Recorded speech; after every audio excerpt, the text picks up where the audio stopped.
Hello, everyone. I'm Jacob Haller, and my pronouns are he, him. I'm the co-host of the Love You Like Crazy podcast, which is about young adult fiction and has been going on since 2015. And I've been collecting resources to share with people who are thinking about starting their own podcast.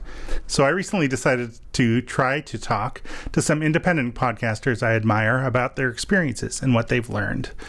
So today, my first ever guest is Noel Shiri of the Dames and Dragons podcast, in which she and the other podcast members... Oh, yeah. She's waving. I should pause. Hello, it's me, Noel. So you are one of the members of the Dames and Dragons podcast, where you and the other members, who are currently Kat, Caitlin, and Hannah, play a game of Dungeons and Dragons 5th edition. It's basically the funniest podcast I listen to. Aw. That's so nice. And it's weird. I'm not sure if I'm talking to you or the audience. It feels weird to say, oh, and also you are a writer and composer, one of the founding cast members of the podcast, and you also edit it and create music for it. All facts. Yeah, I have been spinning a lot of plates, although I'm currently on sabbatical from the podcast, and the editing is going to my other 3 members, and I'm so proud of them. Yeah, Kat edited a few episodes earlier as well, right? Yeah, yep. She's done some too, so it's been good. Trying to get used to it. But there's been, a lot of Zoom calls and I'm sure me being like, it's fine, you don't need to know everything, and then being like, there's so many numbers. Which was also my original, response to sound engineering. Yeah, that seems correct. So let's see. So had you been involved in podcasting before Dames and Dragons? So no, I had never done podcasting before. I think like with a lot of people who get into sound-based media, there was kind of a feeling of like, well, that won't be that hard. It won't take that much work. And, I was wrong about that. But yeah, so we really jumped into Dames and Dragons blind. We didn't know what we were going to need, what kind of equipment we were going to need. We borrowed one microphone from Kat's work. And that's the one that I don't have on my equipment list. I couldn't tell you what it is. Mm-hmm. It's just a nebulous black space in my memory. But so we put that in the middle of us, and it was very broken, so parts of it didn't work. And so our first few episodes are a little bit wild in terms of audio quality because of that, because we really had no idea. It was like, if I can understand the words, that's probably good. And it was good enough, We've had people last through those episodes, so we're happy about that. So like fairly quickly you got some equipment of your own, right? Yeah. Actually, I think we started recording in like the winter time, and my birthday is in January. My sister got me a bunch of audio equipment for my birthday. And so I think we recorded 3 episodes really, really not knowing what we were doing. And then we recorded like 4 more with the bad equipment, but doing a little better. And then, yeah, we got to switch to slightly better equipment, which was actually also very affordable, but made a huge difference. And I think like the main difference there was going from recording on one microphone to recording each of us with our own individual microphone that we could be like close to and speak into directly. And we hooked all those up on a mixer, which I can tell you the types of if you would like. Sure. Let's hear it. So the mixer that I have is, and we still use the same mixer actually that we originally got, although we'll probably get a new one before too long. It was the Behrenger Q1202 USB, the 12 input one. So that costs about $150, a very generous birthday gift. But it's basically it takes your XLR microphones, the ones that have the little 3 prongs, and translates it into a USB format so that you can record it digitally. And it has worked pretty well. There's a little bit of like background noise that comes off of it that I've never been able to quite get rid of, but that's pretty easily dealt with in post. And then our microphones, I would highly recommend if you have a lot of people you want to record and you're just starting out, so you don't want to invest too terribly much. They're the Samson R21. And you can get 3 of them for $50. Oh, wow. So, yeah. And that's the mics we switched to. You will absolutely need a pop filter. They pop like crazy. You will absolutely need what is it called? The squishy things. Why can't I think of the name for them? The windscreen? Yeah, windscreen. You'll absolutely need windscreens. And however, the sound of them is actually very nice. Like they really have like a richness to the tones that you would not expect from that cheap of a microphone. So yeah, if you're looking to get into it with a lot of people and minimal spending, highly recommended. We did eventually upgrade from that, but yeah, that was a huge jump in our audio quality and much appreciated by our listeners when we did that. Backing up a little, like whose idea was it to start a podcast? How did that sort of come about? I think it was originally Kat's idea. Kat is our DM or our dungeon master on Dames and Dragons. So she does the majority of like the writing and the storytelling, and we kind of respond to her. And she had wanted to get into Dungeons and Dragons from podcasts, from actual play podcasts like ours. She'd gotten really into those and then gotten excited about it. So we had played like a non-recorded game with her, and she always made comments like, man, we should have recorded that. It was so funny, you know? And like it was a bigger group. It wasn't just the 4 of us that ended up starting games. But basically, yeah, when that game kind of petered out and we were going to start a new one, we all were kind of like, yeah, we should start a podcast, kind of like you always said, because in our friend group, we're a group of, you know, general creatives, writers especially, and we're always starting some kind of project or another with each other, trying to co-write a book or like do a comic. And as things do in these groups where everyone has like ADD, things often peter out before they get done or before they can kind of go to their audience. But this one didn't. And I think part of that is because it's such like a improv-based storytelling style. So none of us had the chance to like be anxious and overthink it because it's recorded and it's done. And now we have to just edit it, and that's what it is. And I think that has turned out really well for us. And it's been really a fun way to work together and be creative together in ways that we've been trying to do for a long time. But yeah. Mm-hmm. Did you have particular goals starting out, or was it just something that you just thought you would try and see what happened? I think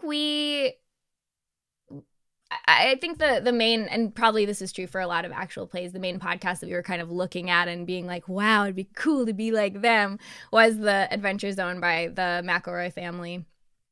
And I think we had maybe all listened to it by the time we started. Maybe I hadn't listened when we started the podcast, but I started shortly thereafter listening to that podcast. And I think our goals in making a podcast were always more content based than like we want our brand or our audience to be X size or whatever, just because that's the way we tend to think as people. We're not very good at focusing on the numbers of things very long. So I think our goals in telling this story were to have interesting character development, interesting relationships between the characters. I think from Kat's point of view, she really wanted to have a really fleshed out, detailed world, which she does amazingly at. I think she's completely accomplished that. I think in terms of production quality, we did want to have something that was listenable for people, just so that they're not thinking about the production quality rather than thinking about the content, and something that has a lot of atmosphere, and that kind of came in with producing the music. And that kind of idea came from the Adventure Zone as well, in terms of producing your own music to get the mood that you exactly want. Mm-hmm. Yeah, and you've done all of the music since the beginning, right? Yeah. Mm-hmm. Which it's not exactly listening music, but I do think it is like atmospheric, and it serves its purpose, and that's what I want. People can get it from your Bandcamp. Yes. You can get it from my Bandcamp if you would like, noelshiri.bandcamp.com. So is that how is that?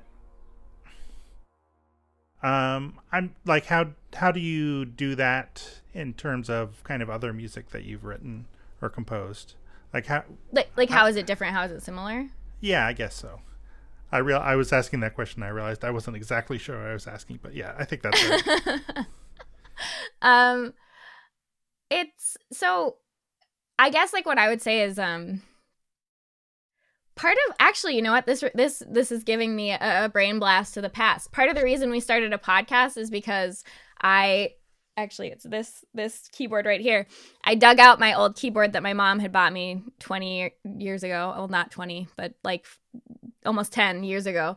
And I hadn't really used just because I was like a little dumb teenager at the time who couldn't have hobbies, I guess. I don't know.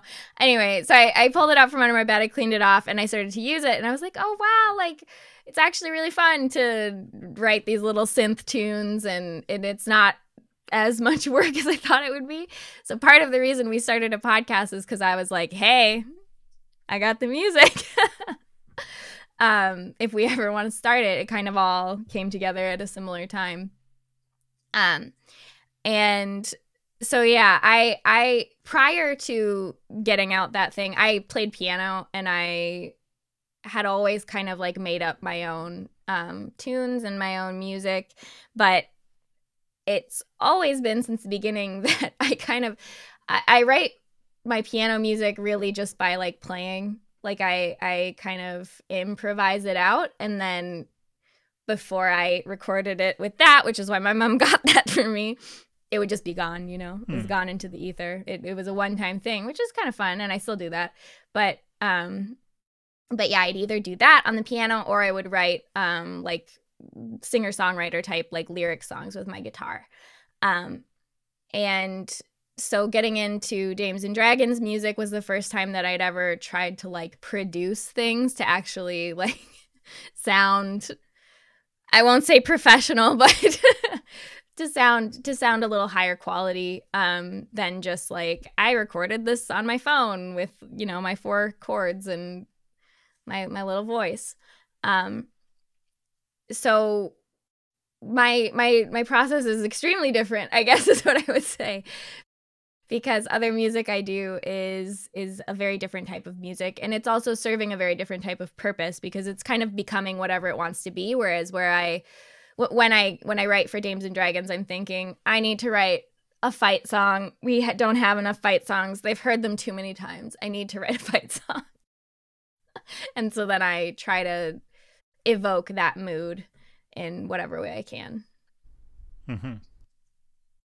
But I do still, like, I do a lot of improvisation when I can. Mm-hmm. Yeah, I feel like there's a certain... it's really easy for, like, a musical bed to become very noticeable and perhaps even annoying if you hear it enough. So it's... Yeah, I just, as a listener, I appreciate what you're doing there, is what I would say.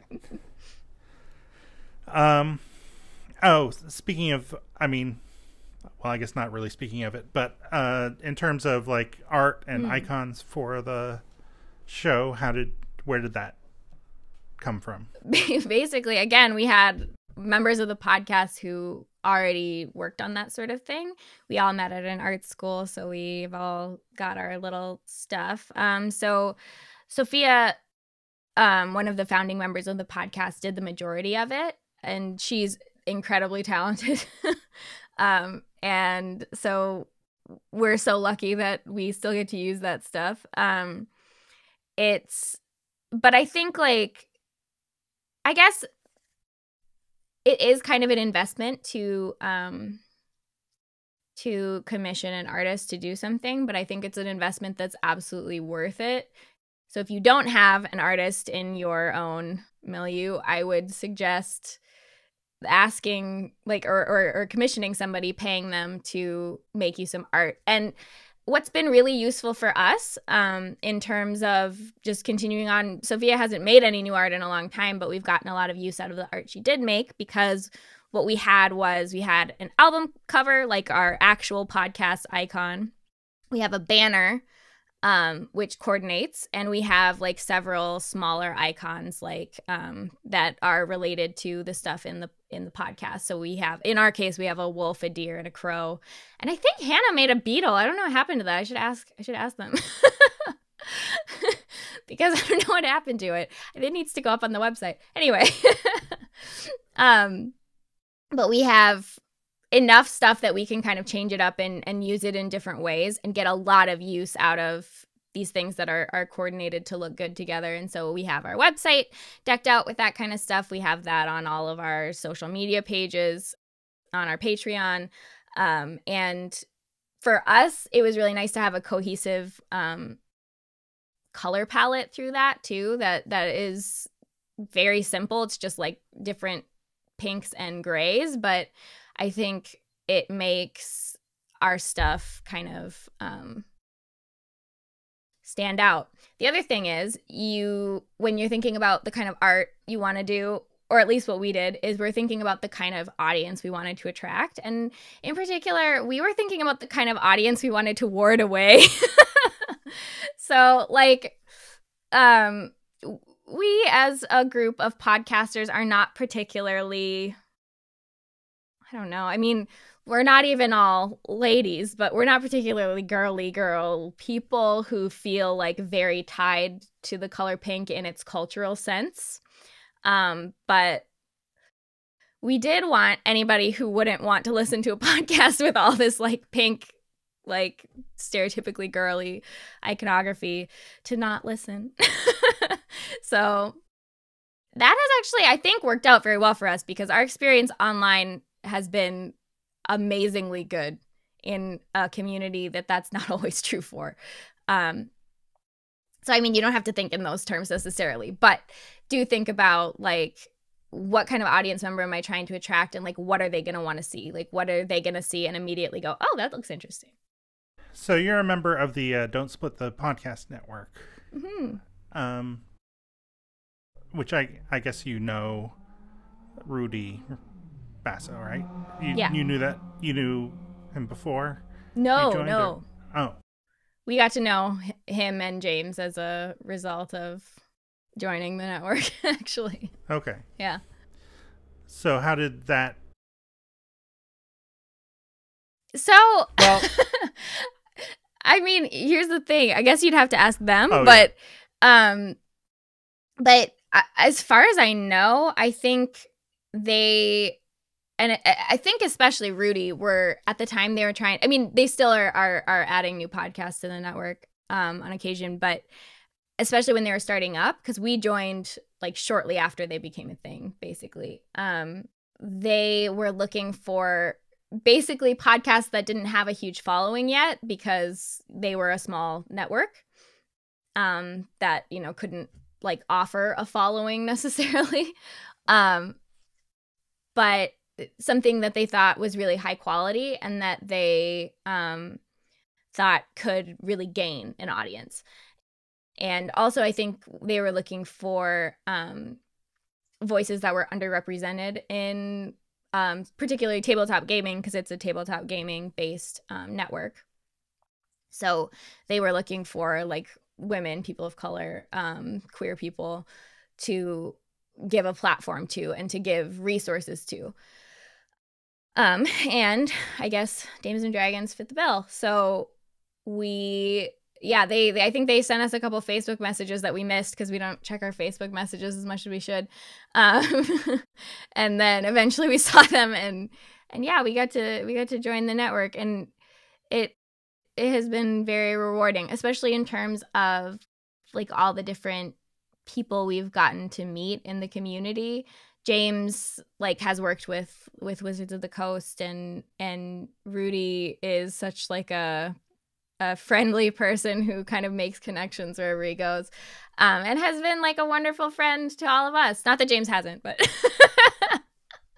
but yeah, it's been a really rewarding experience joining DSPN, and we love them a lot. Are there, like, if someone who's watching this is thinking about joining a network, like, are there particular things that you feel like they should be thinking about in that regard?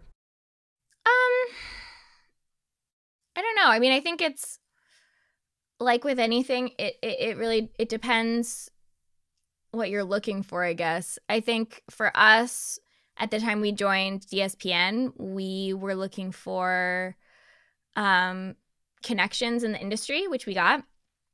And we were looking for somebody who wasn't something that wasn't like super high pressure, like you need to get it in on this day, or like we're gonna kick you out, or whatever. Mm-hmm. And I mean, they're just not like that as people, so that's been really nice. I think if you're looking for more of a corporate thing, then maybe apply to those. If you're looking for kind of like a down home feel, then just try it. But I mean, you can also, if you think your like quality of your podcast kind of is higher than the listenership you currently have, maybe like you could aim up too at something that, or if you think yours is a voice that is underrepresented in whatever, maybe just in podcasting in general, but also in whatever genre you're talking about, aim up, shoot for the moon, because we need you. So. Mm-hmm. And you don't, by the way, you don't have to wait to be asked to join a network. That's just happens to be what happened for us. In most cases, you would pitch your podcast to them. Mm-hmm. Yeah. And I feel like, I feel like it's a good idea to sort of, well, maybe you have more experience with it than me, but like find out, what is the network offering to you and what do they want from you? And yes. And are you going to retain ownership of your material? Yeah, which I think that's really important. Right. You really, even on much higher level than podcasts than I will ever be involved with, like you see problems being the result of not getting that stuff nailed down. Yeah. Mm-hmm. Or getting it nailed down in a way that later on you find out was a mistake. Yeah. Yep. If you're concerned, have a lawyer look at the contract you're signing. Yeah. Or you should probably just do that anyway. Did you? No.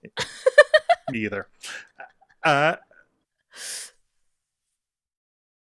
was a pretty simple contract, though. It wasn't hard to understand. Yeah. Right. Ours was kind of like, well, we're not really going to give you a whole lot, but we don't expect anything from you either, so don't even worry about it. Right. So just going sort of back to more technical questions. What kind of software, like have you used different software to edit the podcast over time, or have you pretty much stuck with the same thing? Yeah. So I have worked primarily on Mac computers, so keep that in mind. But we've used kind of a mixture of everything. Mm-hmm. So I started out editing primarily on GarageBand, and it, works fine. But I did like most of the sound engineering parts in Audacity. And what I mean by that, for people who aren't super familiar, is like editing. By editing, I mean like the actual cuts and like blending together of the sounds. And by engineering, that's going to be making your podcasts have all even volume, you're removing background noise, that sort of stuff. GarageBand does not have, and actually even Logic does not have good software in place for those things. It doesn't work that well. So I continued to use Audacity to do that. And Audacity is a free program. You can use it on Mac or PC. I think probably most people would recommend it if you're starting out or something similar, because it works. Like, I still use some of the tools on it. I use its noise removal because I don't like the one that I have in now Audition, which is what I'm using, Adobe Audition. However, Audition does like cut down on the time spent editing quite a bit, so I'd recommend it, but you do have to pay. If you're a student, you can get it for less, but you do have to pay like per month to use Adobe programs, so that's the downside there. But yeah, I would say if you're getting into it, maybe use Audacity. There's tons of what am I trying to say? There's tons of tutorials and resources online. I will say, when you're looking up information about sound engineering, like, does this sound better? Does this sound better? Everyone disagrees. They're 100% sure of their own opinion. So you really have to follow your own ears, and you become one of those people who's sure of your own opinion, and you're like, all these people are ruining their material, and I'm the only one who knows. And that's just how it is. Life goals. Mm-hmm. Yeah. Just get to that point. Right. Audacity, my recollection is that you can't, it's destructive editing, so you can't necessarily go back to your original audio. Yeah, it is. So if you want to like not do it that way, you have to find something else. But so is GarageBand and Logic, so I've been used to that in the past. So for me, it was fine. But it is nice to change away from that in Audition. Just in general, along the way, are there things that, well, like, are there things that you wish you had known when you started out that you only figured out later? That come to mind in particular? Yeah. So I guess the one thing that comes to mind is I wish we had done, like, I wish we'd recorded a few test episodes before, and like edited those before we'd started in on our actual story that we were, especially on our podcast, which is a story-based podcast, where like in some ways, like, you kind of have to listen to those like old crappy episodes to understand what goes on later. Although we do have recaps, but if you really want to listen in depth to the whole story, you have to listen to this stuff where we don't really know what we were doing yet. You know, so it would have been nice if those crappy recording sessions early on had been something like bonus episodes or like another shorter campaign that we could just like release as a test and then actually get into the longer thing we wanted to make. Because I think no matter who you are, no matter what equipment you have, the first few things you record are going to sound kind of wild. It's just how it is. Another thing that I wish I had known from the very beginning is that you can't just turn up the volume on things as much as you want. I mean, I figured that out. I didn't release anything that was like super clipped, but I just was like, well, you can just keep turning up the volume on your computer. Why can't you just like turn up the volume on sound stuff? No, you can't. It will sound horrible. Like, think of those like vines of Thomas the Tank Engine where it's like, brr, brr, brr, brr, like that's what it starts to sound like. So you have to learn about limiting and compressing your audio to make it sound louder without it actually being that much louder. What else? There's so many things. A main one though is the thing that matters the most for your sound quality is the conditions in which you originally record. There's only so much you can do in post. And everything you do in post is basically arguably, most things you do in post are going to like lower the quality of your sound a little bit. Like, each layer of processing adds a layer of processing, so it sounds a little different. So the best thing you can do is have a really nice original recording. Have a quiet space set up, Have like, if you have big echoey tables, cover them in a blanket, you know, stuff like that. Obviously there's only so much you can do in that respect too, if there's cars driving by and stuff.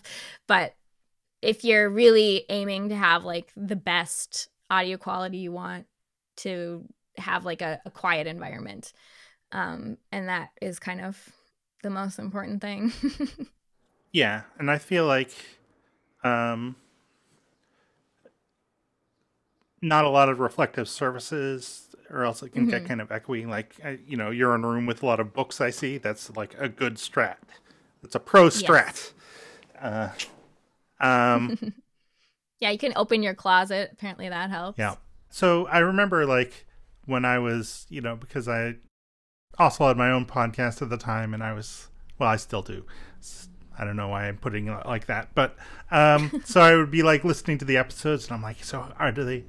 Like the early ones, you were all sitting around one microphone, and I'm like, are they in different rooms, or how are they dividing these things up and stuff? Do you have any tips to people that are recording multiple people in the same location? Oh, sure. So basically we switched to recording multiple people with no idea that it could possibly cause problems. And for us, it really didn't, because since we use a mixer that syncs us all up, it does give you a different sound. Like if you have one person on one mic recording in a room, it's a different sound than like two people, and you're getting both their voices on both mics at different decibels. But if they're perfectly synced, it sounds fine. It just sounds a little different.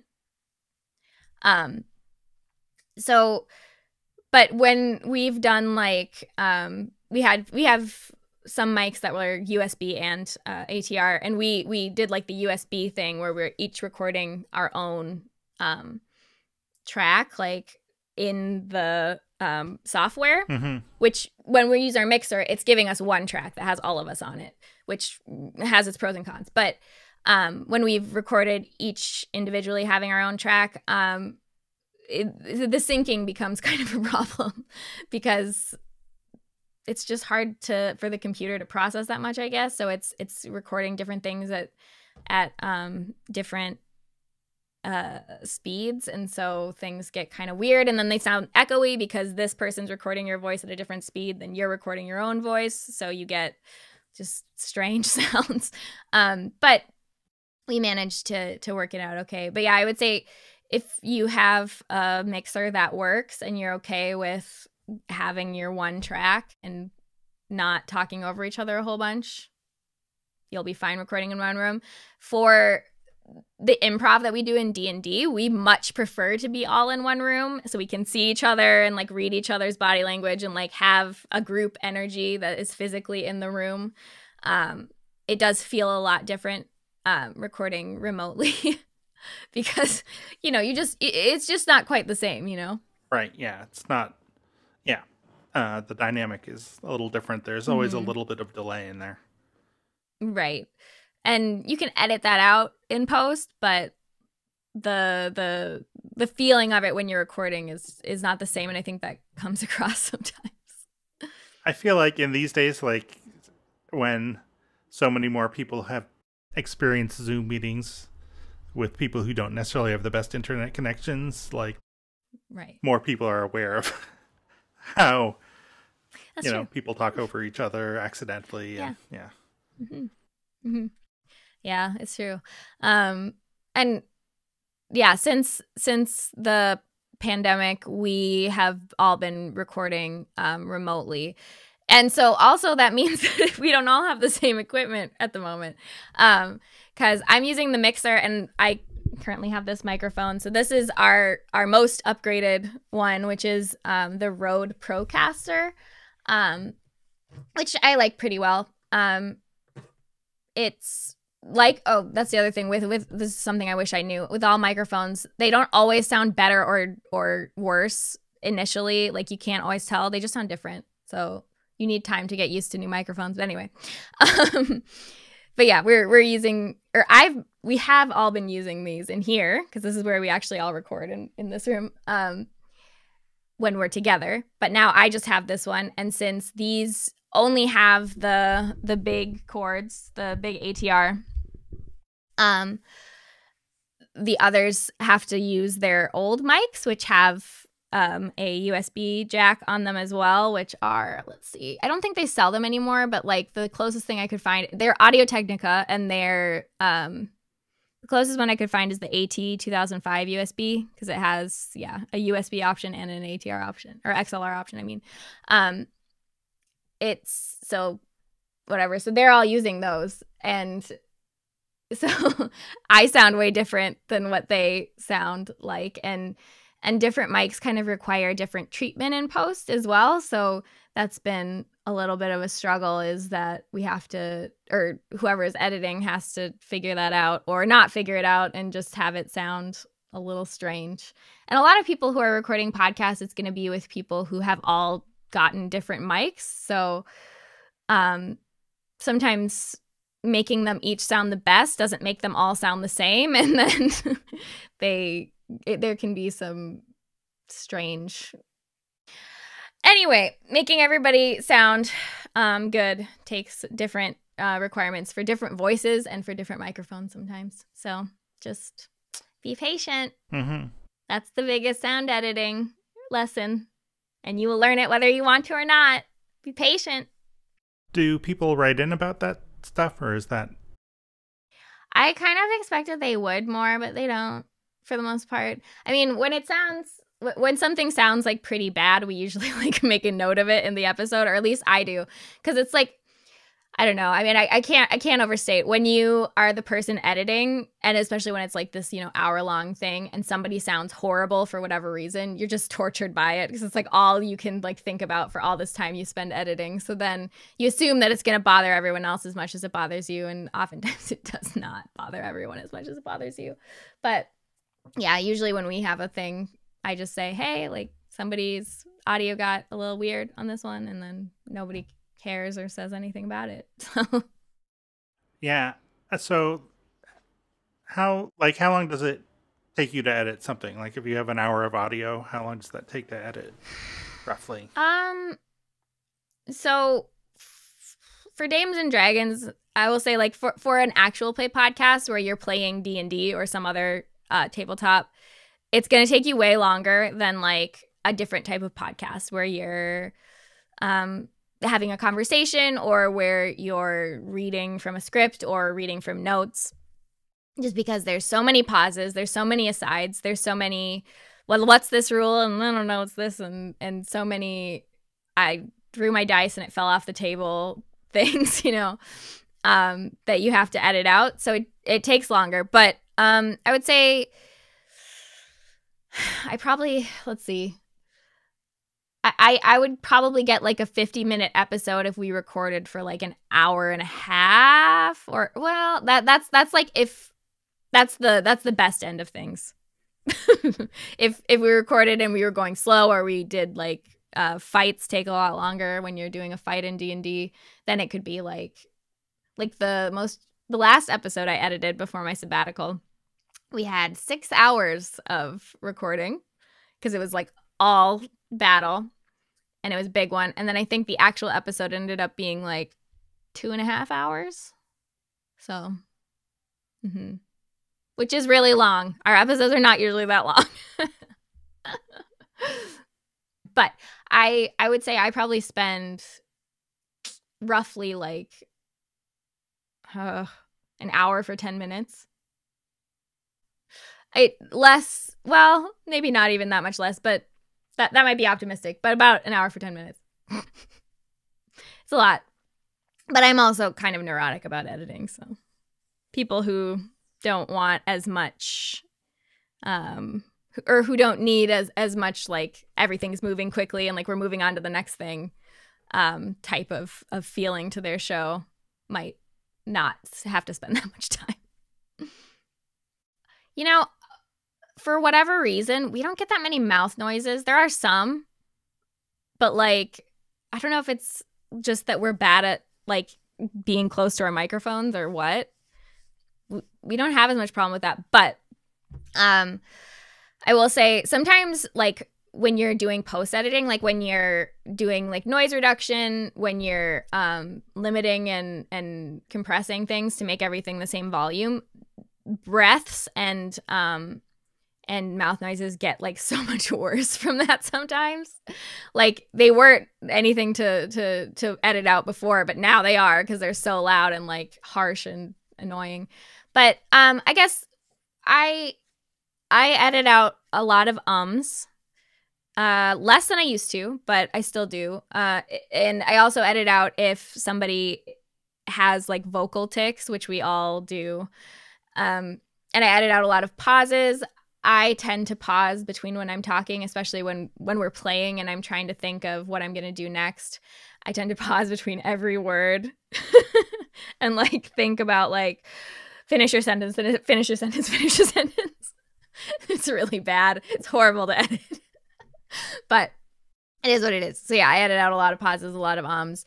I edit out a lot of asides just because they're not that interesting. I edit out a lot of failed ideas or failed roles that didn't go anywhere just because they're not contributing to the story. They're not moving anything forward. They're not contributing humor. Then cut it out. And to some extent, like that can be really fun in terms of like figuring out the puzzle of like, how am I going to fit this to this part? And like, how am I going to, you know, because sometimes it ends up being like, I'm going to take the S from this word and put it over here, you know, and that is kind of like, it turns on your puzzle brain a little bit. But when you do it for, you know, 25 hours in a row, you might not feel that way anymore. Yeah, I feel like, I mean, I don't know. I feel like taking the time to do some editing, even if it's basically a conversational podcast, is a good idea. I think so too. Because your listeners' time is valuable. And even just to avoid the thought of the listener being like, why would they leave this in? You know? Because I think if a person thinks that too many times, they're going to turn it off. Because they think like you don't really care and it's not really a professional product. Right. And you don't know what's interesting to people, so why are they going to keep listening, you know? And maybe you do know, you just didn't take the time to edit it out. So I was reminded recently that you have transcripts for your first couple of seasons. Yeah.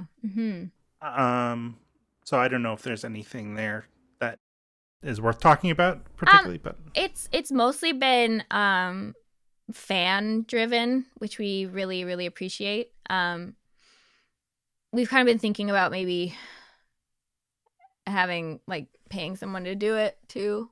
We just have to figure that out. We haven't talked about it in a while. There's so many details to everything. But yeah, I mean,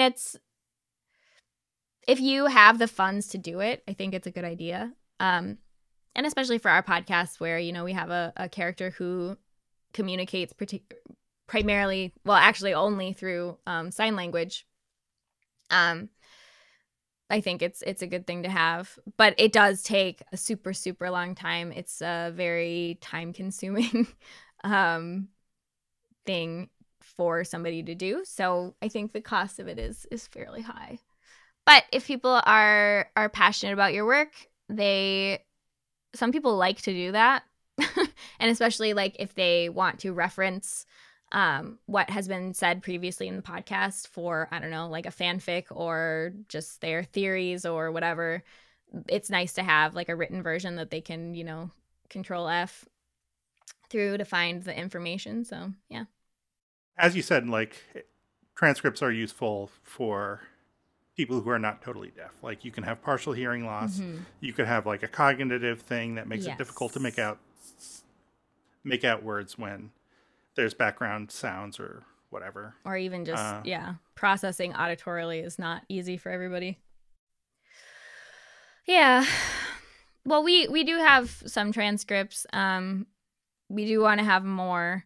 And I mean, it's especially like for me, I mean, plot twist as the sound editor, I'm deaf in my right ear, completely deaf. So which is why I don't have a headphone in. This is sadly unused. Sometimes I just cut them off, but for me, I mean, you know, as I get older, I probably will be one of those people who relies more on, and even now I rely on subtitles and stuff. So it is something we want to invest in more. You just have to figure out how to do it. Yeah, I mean, it is. Mm-hmm.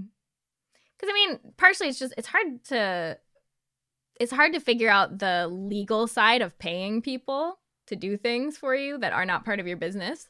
And then partially it's hard to like hold people accountable for that across the internet when it's like an extended period of effort. It can be tough. Yeah, there's definitely a lot of, like, I was using Fiverr for a bit. Oh yeah. Mm-hmm. But then I feel like there are, you know, paying someone a tiny piece of, I don't know. Yeah. There are weird ethical things Yeah, I know what you about mean. Fiverr too. Yeah. So I feel like we haven't talked about the podcast as what it is too much. So like if you're trying to describe Dames and Dragons to someone, as I'm saying this sounds like a terrible question that I would hate to answer myself, but like, how would you describe it to someone? So I usually don't describe it to people because I just really hate to be that person who's like, hey, listen to my podcast. You know, but yeah. I guess like I would describe Dames and Dragons. It's a recording of us playing Dungeons and Dragons, which is then edited into kind of an audio drama type style. It's a story about teen guardians, teen warriors who protect their goddess, who is trying to find her own way and her own destiny, and fighting against powers that she doesn't fully understand and that none of us fully understand except for Cat. Damn you, Cat.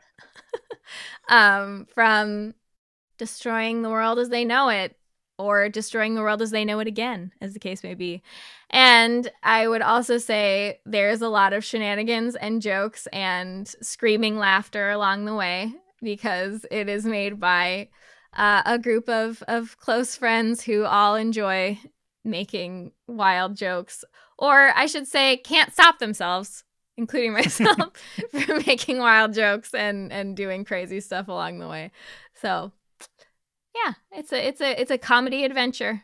Yeah, with teens with like all the feelings who under no circumstances will ever admit to having those feelings. And you play Fran. Yes. Fran, my baby. Nice little girl. Yeah. So Fran's a water genasi. He's sort of like a genie type of.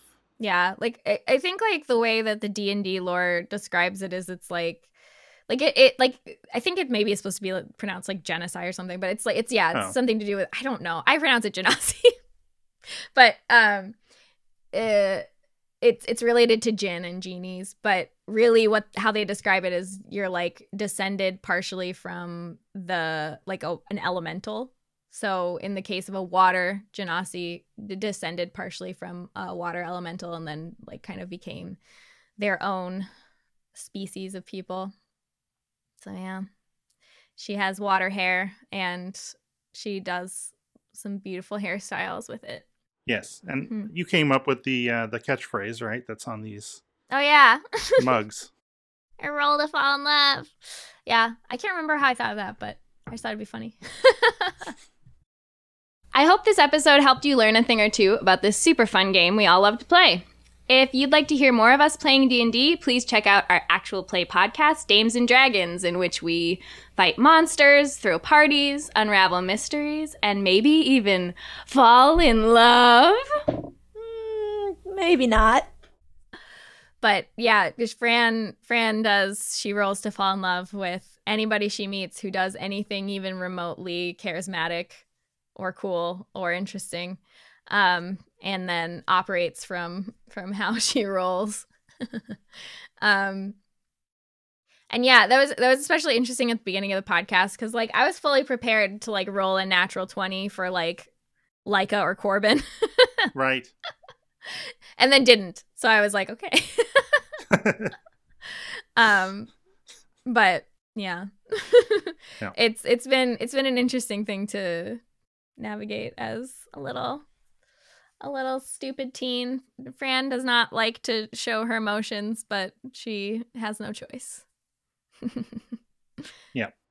Are there any like pieces of sort of conventional wisdom about podcasting that you or preconceptions you had when you were starting, which you later just figured out, or you later did not match your experience?